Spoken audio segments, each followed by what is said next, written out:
Bien, bonjour à tous. Ça fera que la troisième fois que je recommencerai cette vidéo. La première était inaudible, avec des coups sur la table, donc vous n'auriez rien entendu, pour ceux qui me prennent pour cette vidéo, parce que je vais éliminer l'autre. Et puis, surtout, parce que de l'autre côté, j'ai été dérangé, quelqu'un sonnait à la porte. Voilà, donc en fait, j'ai dû tout recommencer, je recommence maintenant. Merci encore une fois de me suivre. Merci à vous tous pour les nombreux témoignages de sympathie que j'ai reçus sur la vidéo de Mike. Vraiment, vraiment, ça m'a touché. Vraiment, ça m'a vraiment fait du bien de voir que, bon, ben, il y a encore des gens qui sont bien centrés, on va dire, hein, et de voir effectivement la gravité de la situation et surtout le non-droit du début à la fin, ce qui est inadmissible. Alors, on pourrait le comprendre pour une fois, deux fois, mais là, quand vous voyez un mec comme Miljeune qui a participé au mandat criminel, qui a volé derrière et qui rend l'argent avec le ministère public, enfin, au bout d'un moment, on se dit ça suffit, quoi. Non, ça s'est jamais arrêté puisqu'il est promu comme juge à Curia. Voilà, c'est tout ça qui, bien entendu, doit vous faire réfléchir sur nos politiques dont il faut certainement se débarrasser. Il faut être très clair d'ailleurs. On en reparlera dans cette vidéo après. Je voulais également, alors oui, je suis désolé pour ceux qui m'ont vu avec mes dents du dessous. Alors oui, voilà, je suis beaucoup tombé quand j'étais petit. Notamment, je suis toujours tombé sur des gens plus forts que moi parce que je voulais toujours buter sur des gens plus forts que moi. Bon, pareil. Mais bon, j'ai appris à prendre des coups, ce qui fait que effectivement j'ai les dents en retrait sur le bas inférieur. Mais ce sont mes vraies dents, et donc du coup, ben, on verra si je peux les arranger plus tard. Mais c'est vrai que c'est pas très esthétique. Alors on vient pas pour l'esthétisme, mais c'est vrai que je l'ai constaté moi-même, donc je peux vous le dire. Et j'ai constaté aussi que j'avais des sacrés cernes. Et ça, c'est dû aussi au fait que j'ai beaucoup, beaucoup travaillé et très peu dormi ces derniers temps. Donc, au-delà du formalisme, qui est important malgré tout, je peux comprendre que c'est plus agréable de regarder Chloé, par exemple, qui fait des vidéos, que de regarder. Voilà, on ne vient pas pour la même chose non plus. Chloé, elle fait toujours, elle se renouvelle. Moi, je viens d'une petite affaire dans laquelle on a en fait tous les ingrédients de ce qu'on retrouve aujourd'hui en termes, pour moi, de dictature, hein, très clairement. Hein. Donc là, il faut que ça se termine, et j'espère que ça va se terminer. En tout cas, pour l'instant, on est en plein dedans. Il faut faire avec. Non, je pense pas. Non. Il faut surtout combattre, mais on est obligé de le subir pour pouvoir le constater et ensuite le réprimander. Alors, j'ai préparé des petites notes parce que je voulais pas non plus tourner en rond. J'ai remarqué qu'avec Mike, on n'avait pas répondu à toutes les questions ou on avait mal répondu. Donc, j'ai pris par exemple l'histoire de mes SMS. Je dis oui, non. En fait, je voulais pas parler du contenu de ces SMS que je connais pas, mais enfin, dont je me doute. Et puis de l'autre côté, effectivement, laisser les gens, puisqu'ils seront un jour ou l'autre, j'espère qu'ils le sont déjà d'ailleurs, en enquête, qu'ils le seront enfin en enquête. Et donc, je ne veux pas non plus donner trop de pistes pour que d'autres personnes s'amusent, encore une fois, à piéger, tout simplement, ce que je suis en train de dire. Donc, j'ai donné suffisamment d'éléments pour être crédible et suffisamment d'éléments également pour vous faire comprendre en réalité que ne faut pas qu'on nous titille sur des mensonges quand on parle de la présidente de la Commission européenne qui aurait effacé ses messages. Voilà. Et sa correspondance, c'est absolument... Alors, ça peut être vrai sur son portable, hein, sur son terminal, mais en tout cas, on ne peut absolument pas effacer, ou alors ça serait vraiment une volonté de complicité, et là, les informaticiens, ils risquent gros, parce qu'en général, c'est toujours les mêmes hein, qui casquent, hein, c'est toujours les fusibles. Voilà, donc j'en termine pour cela, pour vous revenir à des choses plus agréables. Donc je suis allé au Luxembourg, donc j'ai constaté que l'essence était moins chère à nouveau que la France. Donc je ne vais pas non plus faire le guide du routard, vous tapez sur Internet, mais bon, c'est vrai que je l'avais vu pendant un certain temps plus cher qu'en France. Ensuite, oui, il y a beaucoup de monde hein, qui va travailler, ça montre qu'il y a un certain dynamisme, et tant mieux, hein, heureusement d'ailleurs. Je vais peut-être me préparer là-bas, non je blague. Je blague. Non, enfin, je blague. Je ne vais pas non plus donner ma joue pour me faire battre. Hein. Donc, me suis présenté là-bas. Il y avait beaucoup de sécurité, hein, que ce soit la sécurité privée qui existe habituellement, mais également la police, hein, même 2 policiers à l'intérieur de la chambre du conseil. Ils pensaient certainement que suite à ma vidéo, il y aurait beaucoup plus de monde à l'extérieur. Il n'y avait personne, hein, faut pas mentir aux gens. J'attendais même en fait le média Alter qui n'est pas venu. Alors il y avait par contre un monsieur à l'intérieur qui à mon avis devait être un journaliste, je le connais pas, il s'est pas présenté non plus, il est reparti. Bon, voilà. Un journaliste ou quelqu'un du parquet, j'en sais rien. Voilà. J'avais que ça. Ça a été remis hein, pour des conditions formelles, oui, puisque vous voyez, hein, moi je débute, hein, si j'ose dire. Enfin, je débute, je me suis défendu, c'est la première fois que je me défends tout seul. Habituellement, j'ai quand même un conseil. Donc, je me suis défendu, ou je voulais me défendre, hein, pour revenir aux faits. Et en réalité, on m'a demandé d'arrêter pour donner les documents. Je pensais qu'ils les avaient reçus du parquet, et visiblement, ils ne l'ont pas reçu. Et là, il y a eu une découverte, et donc on a dit, bon, stop. Bon, voilà. On en restera là pour aujourd'hui. Donc, je vais être à nouveau convoqué pour une deuxième fois. Et puis, j'espère enfin que l'on pourra traiter le dossier sur le fond du sujet, c'est-à-dire de nous montrer enfin le dossier répressif. Voilà ce qu'il en est donc sur l'irrecevabilité d'hier. Ensuite, comprenez bien que si j'ai parlé de cette affaire, c'est qu'il était temps de parler de cette affaire. Pourquoi il était temps ? C'est parce qu'au quotidien, on constate, hein, vous comme moi, que la justice ne va pas. Ça, c'est clair. Et là, il y a un gros problème. Cette justice, d'ailleurs, elle a commencé à vaciller à partir de 2008. À partir du moment où on a vu qu'il y avait quand même des choses qui changeaient sur les durées de pouvoir relancer une affaire, sur donc la caducité, sur le fait que M. Nicolas Sarkozy souhaitait juste des procureurs et plus des juges. Bon.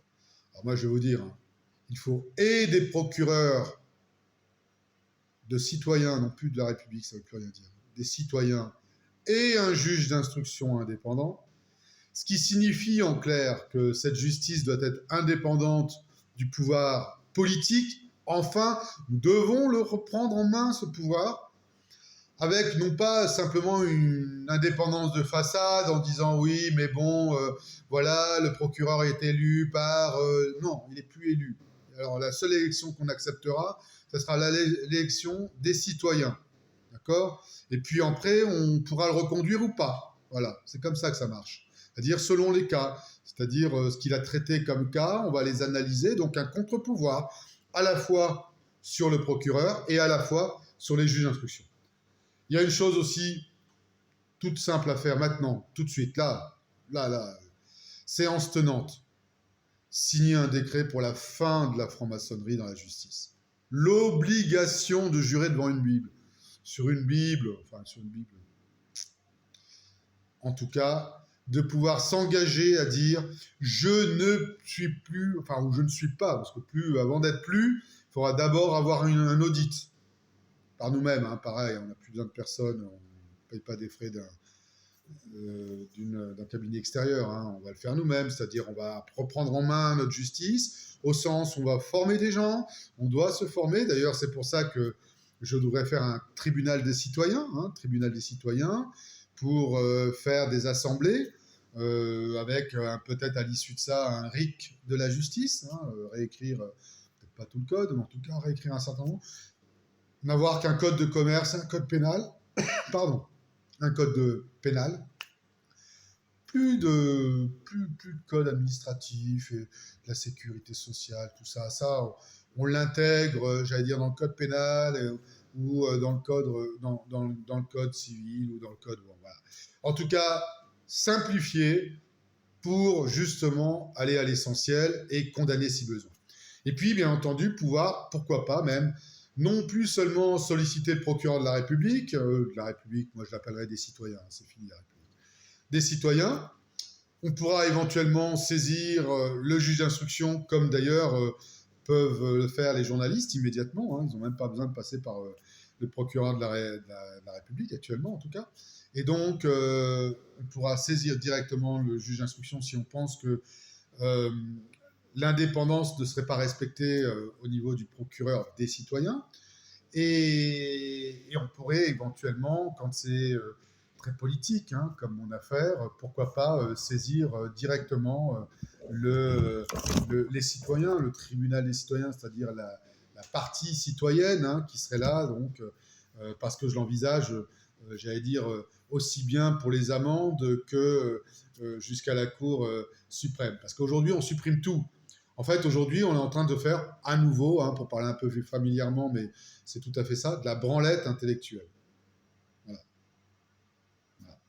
Je ne connais, par exemple, je vais vous dire, la branlette intellectuelle, c'est lorsque je suis venu au non-port du masque, et pour me faire juger, hein, y a eu plein d'incohérences. Hein, des gens qui étaient là, des policiers municipaux qui prennent mon numéro de téléphone, mon adresse avec leur propre portable. Donc ça, c'est déjà enfreint de la loi au niveau du RGPD. Ensuite, si vous voulez, c'est le fait que le décret que je contestais par rapport donc à cette mise en place locale du port du masque était donc invalide au sens où elle aurait dû être enregistrée avec un numéro, c'est ce qui fait sa validité, et là, elle ne l'était pas. Je n'irai pas plus loin pour l'instant, parce que voilà, il y a justice en cours et on attend, mais quand on fait des décrets tous les jours, et que celui-là sort sans numéro, ou en tout cas avec un numéro voisin, on voit très bien ce qui va se passer, déjà. C'est-à-dire que un jour ou l'autre, les gens vont se réveiller, vont peut-être massivement porter plainte, en tout cas c'est un risque, et on dira, mais vous auriez dû voir, il n'était pas valide en fait, le décret. Vous n'auriez pas dû le mettre. C'est votre faute. Vous auriez dû constater vous-même qu'il était faux. Donc on verra. Et je vous le dis déjà. Il n'était pas valide. Je termine là. Alors, après, on va bien me dire, ah oui, vous auriez dû saisir le tribunal administratif. C'est ça, en fait, la France. Procédurier jusqu'au bout. Pendant ce temps-là, vous perdez du temps. Donc, ils savent qu'à 95% de chances que les gens abandonnent. Je suis parti des 5%. Voilà. C'est toujours pareil. Toujours fait partie de la minorité. C'est pas grave. Donc, une justice reprise en main, interdiction de la franc-maçonnerie, indépendance avec un tribunal citoyen, une évaluation à la fois du procureur et du juge d'instruction, le procureur par rapport à des poursuites qu'il pourrait classer, le juge d'instruction par rapport à son indépendance d'instruction, très important, et bien entendu, donc, être jugé avec un comité citoyen pour lesquels il n'y aurait aucun conflit d'intérêt. C'est-à-dire, peut-être que ça coûtera un peu plus cher, mais avoir peut-être des citoyens qui viennent de France et de Navarre et qui surtout se déclarent sans conflit d'intérêt au sens où ils ne travaillent ni pour l'entreprise qu'ils vont juger, ni pour des gens qu'ils connaissent ou avec qui ils ont travaillé ou avec qui voilà, ils ont éventuellement une connaissance. Voilà. Donc, après, il faut connaître la connaissance. Hein. Je veux dire, si c'est simplement une relation de travail, c'est plus difficile. Mais en tout cas, si jamais, même postérieurement à cela, il y avait une connaissance quelconque de cette mise en relation, ça serait le double. Comme ça, au moins, on est tranquille. Oui, il faut être plus ferme, puis l'appliquer surtout. Il ne s'agit pas de faire des lois pour des lois. Encore une fois, on en fait tellement. Tout le monde veut faire son code pénal, tout le monde veut faire sa petite loi. Non, non. Une loi pour tout le monde, une loi comprise, une loi simple, mais qui soit efficace et qui permette véritablement de les condamner. C'est tout. Ça, c'est le fond du sujet. Parce que si on avait eu cette justice impartiale et non défaillante, on n'aurait jamais eu ces délais. Et je le rappelle quand même, qu'il se soit suicidé ou pas, s'il y avait une justice indépendante et réactive, mon ami serait toujours vivant. Voilà. Ça, il faut le dire. Après, je ne sais pas, encore une fois, si on peut établir un décès. C'est très délicat d'établir a posteriori dans ces conditions-là. D'ailleurs, c'est le but des ondes. Hein, je vous dis. Donc voilà. Mais en tout cas, bon, il y a quand même de fortes similitudes avec ce qui m'est arrivé. Il est de plus forte avec un premier accident plus que suspect qui lui était arrivé. Voilà, donc j'en termine avec cette affaire par rapport à un certain nombre de choses. Alors après, je vous dis, hein, oui, Aujourd'hui, mon but, hein, c'est de révéler cette affaire pour que les gens se réveillent. Se réveillent parce que c'est un microcosme de tout ce que vous vivez ou de tout ce que vous allez vivre. Comme par exemple, lorsque j'ai parlé dans la vidéo avec Mike du fait que je ne pouvais pas me servir de ma carte bancaire parce qu'ils avaient bloqué cette carte. Voilà. Donc ça veut dire une surveillance, ça veut dire bloquer la pompe, bloquer la carte. Voilà. Et puis, bon, regardez, ça ne pourrait pas être tenu dans un comité citoyen ou dans un procureur, avec un procureur indépendant. Ça ne pourrait pas tenir la route. Ben là, ça tient la route. C'est-à-dire que le procureur classe une tentative d'assassinat. Ce n'est pas une menace, c'est une tentative d'assassinat. On est bien d'accord ? Parce que tentative d'assassinat, c'est bien le fait d'avoir commencé une infraction en vue de me tuer. Parce que vous ne savez jamais, à 60 km/h dans un virage, comment vous pouvez en sortir. Voilà. Donc, on classe une tentative d'assassinat, par contre, on prend un téléphone et on le garde sans droit. Quand je parle du monde inversé, là, on y est vraiment. Et ça, je trouve ça inadmissible que ce soit un homme qui puisse se décider comme ça, une femme, peu importe, que ce soit une personne qui puisse se décider. Ça, c'est inadmissible. Ça peut pas être le cas. Demain, il faut reprendre cette justice en main pour qu'on l'ait, nous, le peuple. Nous, le peuple, les citoyens, ce que vous voulez, parce que ça fait très péjoratif, mais peu importe comment on l'appelle. Mais pour le bien commun. C'est-à-dire que aujourd'hui, on est en train de parler peut-être de définition entre celui qui est plus de sensibilité, d'obédience à gauche, ou celui qui est plus d'obédience à droite. Non, il ne s'agit pas de ça, il s'agit de juger en force et en objectivité et de manière impartiale. Voilà, ça c'est la vérité. Donc voilà, je pense qu'on a passé un certain nombre de choses. C'est vrai que je n'ai pas répondu sur tous les points. Alors, je reprendrai ce qui m'a semblé également confus, puisqu'on en a parlé. Vraiment, je tiens à le redire, j'ai été vraiment touché par vos commentaires. C'était vraiment, ça m'a fait beaucoup de bien, de bonheur, et je vous remercie. Vraiment. Maintenant, ce qu'il faut, c'est aussi pouvoir passer à l'action, donc diffuser, partager, que les gens comprennent dans quel monde on est. Encore une fois, je vais me répéter, mais voilà, la répétition est l'art que de comprendre. Mieux, on va dire, c'est vraiment de savoir que cet homme a vécu 5 ans avec l'épée de Damoclès qui, normalement, dans une justice intègre, impartiale, ne lui aurait pas laissé peut-être 6 mois avant de l'arrêter. Donc on a supporté ce type pendant 5 ans, juste parce qu'il avait un procureur qui était de sa famille. Encore une fois, hein, tout le monde devait le savoir, qui était donc le cousin germain de l'épouse de Juncker. Ça ne dérange personne. Là, on a vraiment frisé, j'allais dire, l'insupportable. Voilà. Donc, on quitte sur ces mots. Il y a vraiment une révolution culturelle au niveau de la justice à faire. Il est inadmissible que des gens ne fassent rien et qu'ils soient promus.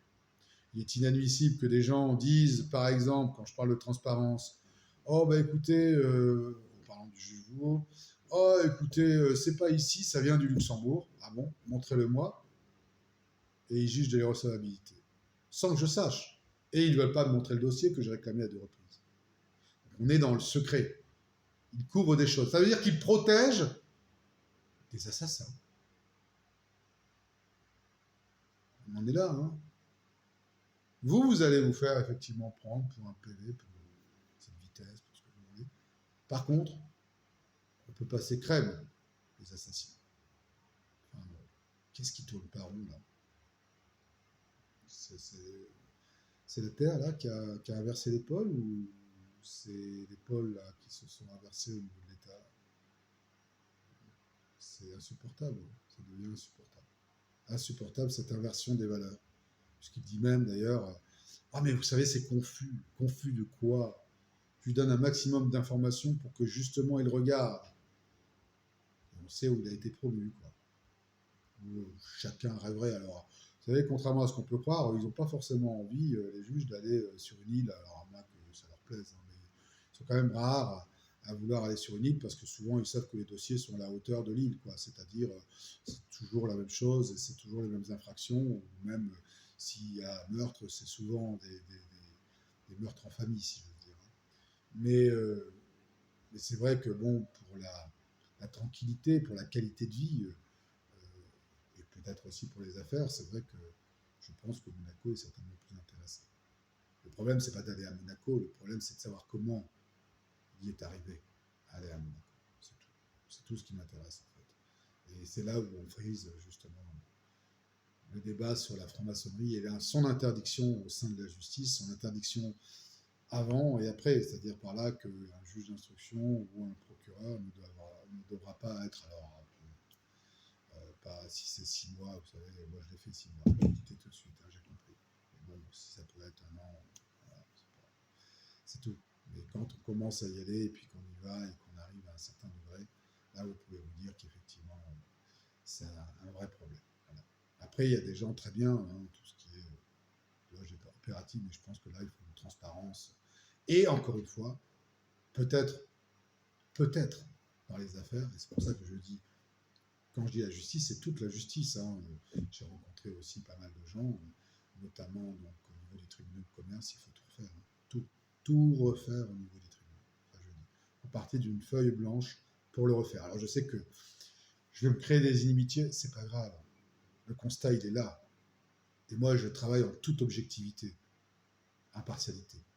Et encore une fois, je crois en la justice puisque je la sollicite régulièrement. Et je me dis toujours, peut-être aurais-je la chance d'avoir un procureur ou d'avoir éventuellement un juge réellement indépendant. Parce qu'il y en a. Pas me dire qu'il n'y en a pas, il y en a. Mais aujourd'hui, ils sont minoritaires. Donc ils doivent récupérer leur digne place, tout simplement. Voilà. Et puis, je parle de franc-maçonnerie, mais je parle aussi de politique. C'est-à-dire qu'ils doivent être vraiment indépendants du pouvoir politique. Vraiment. Voilà les 2 choses prioritaires à faire dans ce changement de paradigme. En tous les cas, je vais revenir très prochainement euh, pour parler notamment donc des choses confuses avec Mike. Mike a été très bien, il a tout à fait raison. Quand à un moment donné, il repose des choses en parlant justement, en transposant en fait entre ce qui s'est passé pour moi, c'est-à-dire celui qui a volé, qui a tué, c'est comme si, bah voilà, donc la première ministre Borne. Alors là, les gens comprennent très bien ce qui se passe, très bien. Voilà. Et là, on peut transposer et bien entendu comprendre en fait ce qui s'est passé dans cette affaire. Je vais donc revenir, je vais réexpliquer pour être certain, mais très clairement, très, très light, les points cruciaux, les différents points cruciaux. Hein, et puis après, je ferai un petit commentaire. Comme ça, vous aurez vraiment l'intégralité de la compréhension de cette affaire. Et ça, c'est très important. Parce que une fois que vous l'aurez, tout ce qui pourra se passer, peut-être pas dans la presse, on verra bien. Vous savez, moi, j'ai pas demandé à ébruiter cette affaire, hein. Je voulais juste qu'il me règle pour pouvoir. Alors, là aussi, je vais donner un élément personnel, mais il faut que vous compreniez en fait pourquoi je me suis aussi autant, comment dirais-je, euh, mis dans cette affaire. Allez, je vais vous donner quand même un élément aussi important, je pense. La réalité, c'est que quand j'ai acheté ce petit immeuble, il y avait donc des sociétés en location parce qu'il y avait un appartement que je voulais garder pour moi, ce que j'ai fait d'ailleurs, j'étais là-bas, et j'avais des locaux pour des sociétés. Mais cet appartement, donc, enfin cet immeuble, ce petit immeuble, devait être financé par la Banque populaire Lorraine-Champagne. Or, la Banque populaire Lorraine-Champagne, alors que j'avais l'équivalent de la moitié du prix de l'immeuble, j'avais donc reçu un avis positif. Je vais tout vous dire, comme ça vous allez comprendre à quel point c'est grave, à quel point nous sommes ciblés, à quel point nous ne sommes pas libres, alors que moi je m'estime libre au sens où effectivement je suis indépendant et libre de mes pensées, de mes réflexions et souvent d'une certaine réflexion avant de pouvoir discuter.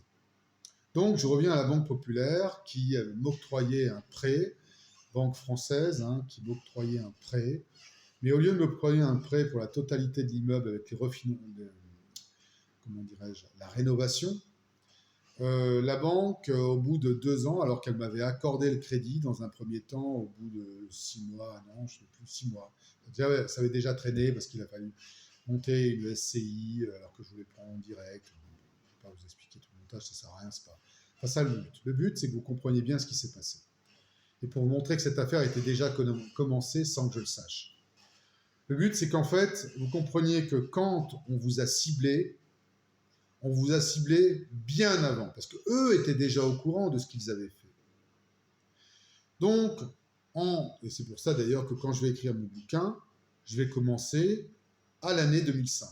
L'année 2005 correspond à l'achat de cet immeuble, à la réservation de cet immeuble. En sachant que j'avais aucun problème de financement, puisque même la Dexia à l'époque m'avait proposé un prêt en mettant la somme de réserve, j'avais mis de côté, hein, j'avais épargné, et j'avais donc, encore une fois, la moitié de cette somme pour pouvoir acheter mon immeuble. Sauf que les banques au Luxembourg avaient, alors maintenant je ne sais plus, mais à l'époque, avaient que des taux variables. Et vous le savez comme moi, les taux variables, le jour où ça remonte, vous pouvez prendre le bouillon rien qu'avec l'augmentation donc de la mensualité. Et puis alors aussi, grand clair, excusez-moi, je n'aurais pas dit à 10 ans que les taux allaient descendre aussi bas. Donc, vous voyez, il n'y a pas, voilà, moi, je ne suis pas un médium, je ne suis pas, voilà. Hein. Donc, pas tant mieux, mais tant pis surtout. Vous comprenez bien, tant pis. Et donc, pourquoi j'y tenais? Là aussi, parce que j'ai eu des commentaires disgracieux que j'ai effacés, parce que ça m'a gavé et j'ai voulu vous en parler. C'est parce que tout simplement, donc, j'avais l'intention, par cet immeuble, de pouvoir y loger mes enfants, puisque nous étions séparés, et que je souhaitais recevoir cette garde alternée. En perdant cet immeuble, en 2014, je n'ai jamais pu retrouver l'équivalent, je n'ai jamais pu me loger. Et si vous saviez où je suis logé, et j'en suis pas, encore une fois, honteux, mais j'en suis surtout déçu parce que s'il y avait eu cette justice, justement, cette soif de justice, cette justice indépendante, ça aurait peut-être duré, allez, 1 an, 2 ans, grand max, 1 an et demi. Ça veut dire que ça se serait réglé en réalité depuis quasiment 7 ans. Vous voyez pourquoi j'y tiens à cette lutte et à ce changement de paradigme au niveau de la justice. Cet immeuble m'aurait permis de pouvoir alterner, de pouvoir être papa, pas à mi-temps, à plein temps, hein, mais au moins à mi-temps les avoir avec moi, ce que je n'ai jamais pu faire. Voilà, c'est tout. Et la Banque Populaire Lorraine-Champagne a bien entendu une responsabilité pénale. Qu'est-ce qu'ils ont fait? Et quand je vous dis c'est affaire sur affaire, c'est vraiment affaire sur affaire. En réalité, je ne savais pas, moi, que j'étais déjà dans cette affaire, mais eux avaient pris le relationnel de Francis. Le seul qui pouvait les gêner, c'est moi. Alors, je ne faisais pas de droit pénal, mais je faisais déjà du droit fiscal, mais je connaissais quand même le droit, de manière générale. Je pouvais argumenter. Je n'ai pas fait maîtrise de droit, moi j'ai fait une grande école de commerce, mais dans une grande école de commerce, on a quand même du droit civil et on a quand même du droit commercial et puis on a quand même un peu de droit pénal des affaires. Donc voilà, vous avez quand même une logique qui vous permet de pouvoir analyser la situation. D'ailleurs, je reviens toujours sur la même chose hein, dans cette affaire. J'ai demandé à Francis à maintes reprises de prendre un avocat. Il m'a dit non, tu connais mieux l'affaire, tu vas le faire toi-même. Et il n'était pas au fait des choses. Donc voilà. Au début, je l'ai prise parce que j'avais un intérêt direct à agir, je le répète, hein, mais également pour ne pas tout perdre parce que mon ami faisait n'importe quoi, parce qu'il était enchanté d'être reçu par un Premier ministre ou un ministre de la Justice. Moi, ça me fait ni chaud ni froid, hein, je vous le dis tout de suite. Ni chaud ni froid. Hein. ce soit les politiques, les acteurs, les chanteurs, j'en ai croisé un certain nombre. Hein. J'étais dans un quartier, à un moment donné, très enfin, de passage, j'étais au Hall pour tout dire, hein, donc c'était vraiment un quartier d'affaires et je circulais à des heures aussi très tardives ou matinales parce que je prenais le train ou je prenais l'avion pour partir dans mes rendez-vous. Donc j'en ai rencontré un certain nombre, je suis allé à aucun moment je suis allé les ennuyer pour demander une signature ou pour demander éventuellement une photo, voilà. Voilà, quoi que ce soit. À l'époque, en plus, on n'avait pas de téléphone, donc on ne pouvait pas faire un selfie. Et je me serais très mal vu en train de faire un selfie, parce que moi, ça ne m'aurait pas plu de me faire alpaguer dans un lieu public, simplement pour m'ennuyer alors que je suis soit en famille ou que je suis dans ma vie privée. Donc voilà, c'est pour expliquer aussi que chaque chose a son temps. Voilà. Et ces gens-là ont droit aussi à leur vie privée. Tout ça pour rebondir, c'est toujours la même chose, c'est-à-dire cette banque m'avait garanti un prêt, m'avait envoyé un mail pour me confirmer le prêt. Le prêt ne se fera pas. Le prêt ne se fera pas et ensuite on me dira, au bout d'un an et demi, on va vous financer ce qui vous reste parce que j'ai dû payer de ma main. Hein, j'ai dû payer de ce que j'avais de côté, donc j'ai mis une société en difficulté en pensant qu'on allait me financer. Cette banque ne me financera qu'à moitié pour finalement me dire on va renégocier un an plus tard. Et on arrive en 2009 où l'affaire prend corps. Comme par hasard, ils ne veulent pas me signer tout de suite ou demander immédiatement un prêt. On me dit votre compte professionnel est déficitaire, il vaut mieux pas qu'il le soit. Donc on me fait un billet à ordre. J'en avais jamais entendu parler avant parce que moi je suis pas commerçant, hein, je fais de la prestation intellectuelle et je ne faisais pas ce genre de choses. Donc je ne savais pas ce que c'était. En fait, c'est un crédit court terme sur un mois. Et au bout d'un mois, ils n'avaient toujours pas fait le crédit, donc ils renouvellent ce crédit court terme. Et puis à un moment donné, donc, ce banquier regarde son écran et puis il se retourne vers moi et il fait au moment où de signer le deuxième billet à ordre, il fait mais vous savez que Natexis au Luxembourg va très mal. Et je m'en suis souvenu parce que c'était tellement pas d'à propos, quoi. Rien à voir avec les discussions qu'on venait d'avoir juste avant sur les affaires, sur ce qui est rentré, sur ce qui était sorti, enfin, rien.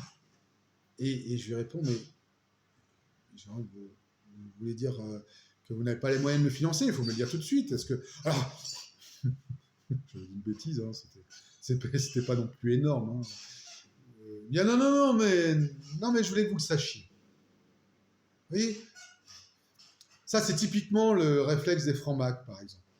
Ils veulent que vous le sachiez, parce que certainement dans le karma, ils veulent que vous prendre, mais ils veulent vous dire, voilà, on vous prend et on vous dit qu'on vous prend. Comme ça, bah, c'est vous hein, qui faites l'erreur.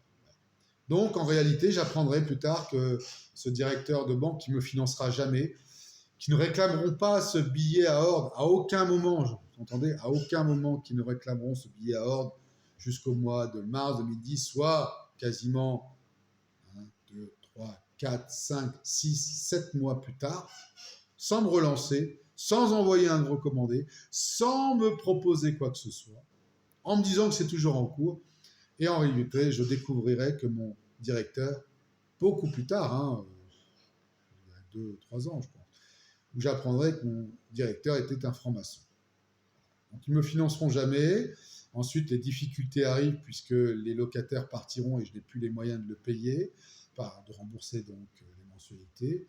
Et donc l'immeuble sera vendu en vente publique par loi Paré. La loi Paré est interdite en France depuis 1991. Or, comme c'était une banque française, ils n'ont même pas respecté l'ordre public.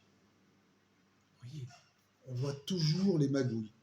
Ça a été jugé au Luxembourg, c'était valable au Luxembourg, certes.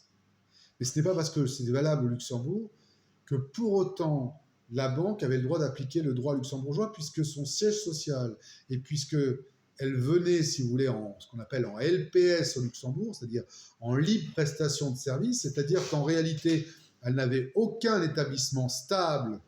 Et j'aime bien en fait discuter avec vous pour bien vous faire comprendre l'illégalité des situations. Elle n'avait donc aucun établissement stable sur le Luxembourg. Par conséquent, c'était la loi du pays du ressort dans lequel elle était société siège social. Hein. C'était Metz, en fait. Voilà.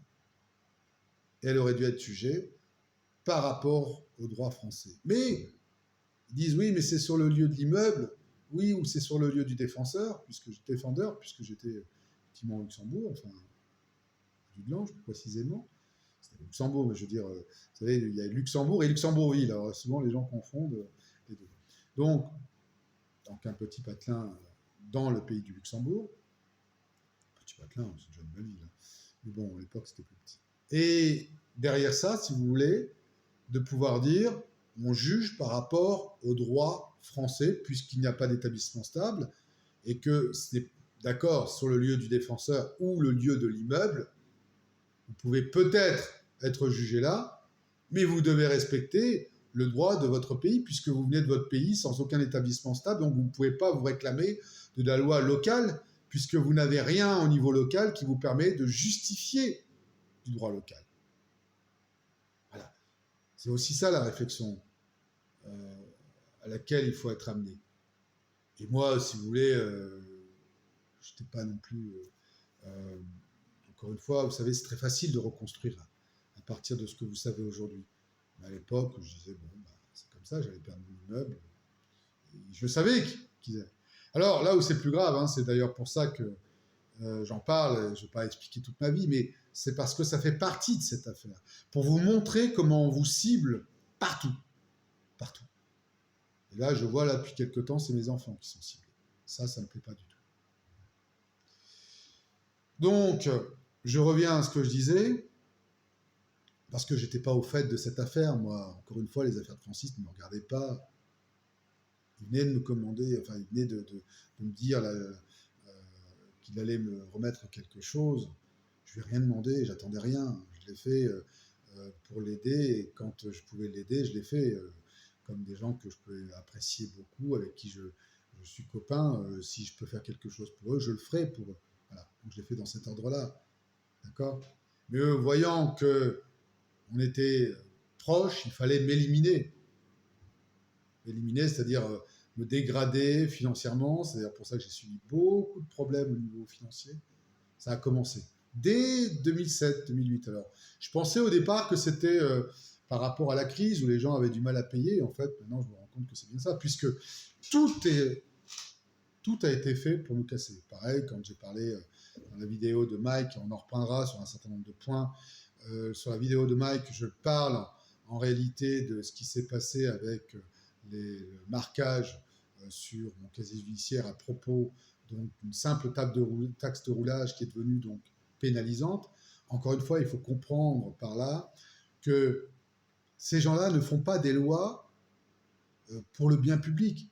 Ils font soit des lois pour se protéger, comme Valls avant de partir lorsqu'il a signé donc que la Cour de cassation serait sous l'exécutif, soit tout simplement dans le cadre de s'enrichir ou de faire chier les autres.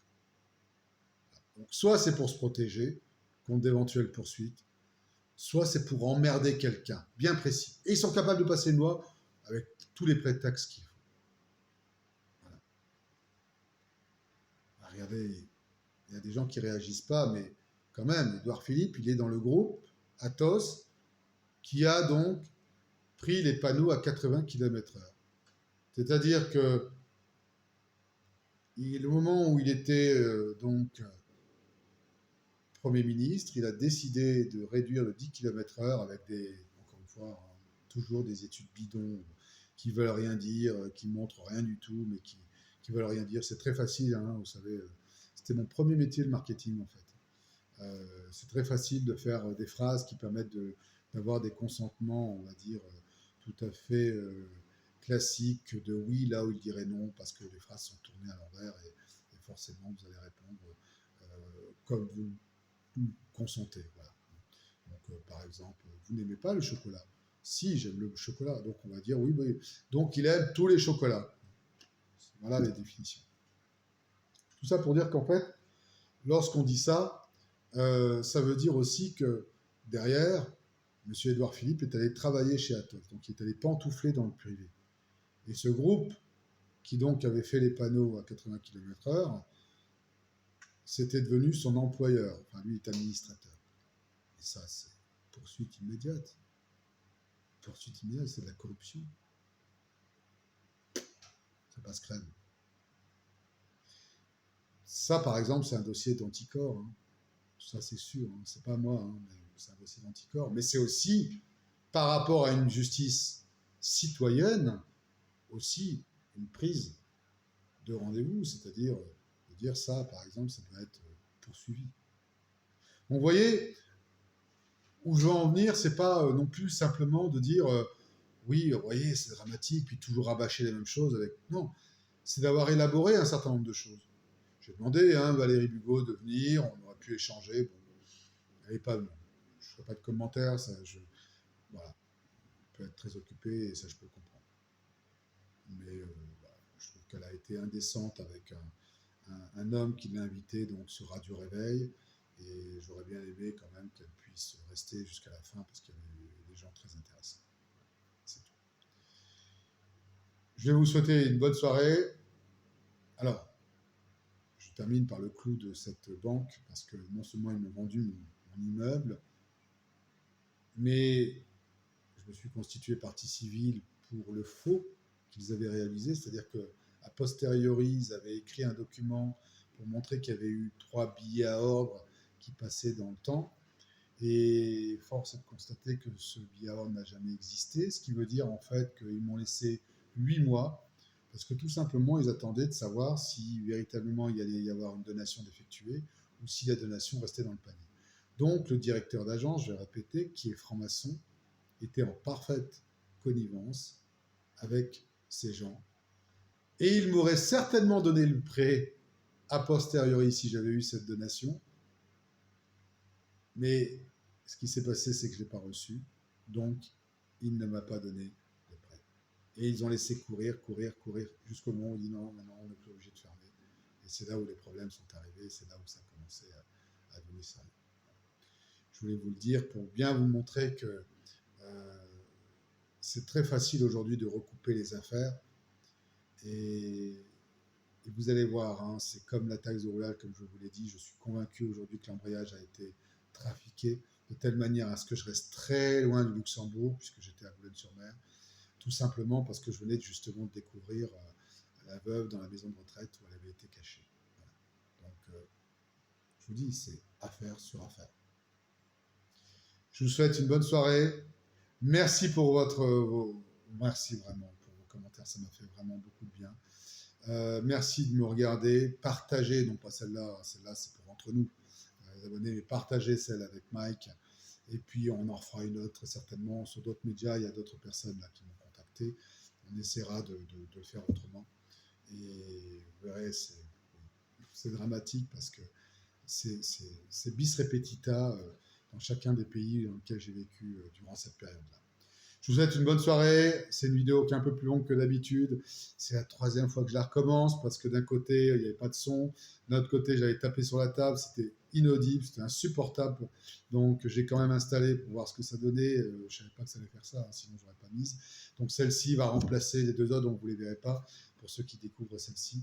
En tous les cas, merci à vous. Partagez autour de vous, notamment des Luxembourgeois. J'aimerais que la prochaine fois, je ferai une invitation à ce que les Luxembourgeois viennent dans cette chambre de conseil, en tout cas, puissent rester à l'extérieur si on ne peut pas rentrer dans cette chambre de conseil. Comme je vous ai dit, j'ai été accueilli par la sécurité tout à fait gentiment, mais il y avait beaucoup de monde parce qu'ils ne voulaient surtout pas que ça puisse finir mal, on va dire. Je ne vois pas de raison pourquoi ça finirait mal d'ailleurs. Mais j'ai bien vu que tout le monde avait vu ma vidéo. Et ça, c'était l'essentiel. Je vous souhaite une bonne soirée. À très bientôt. Au revoir.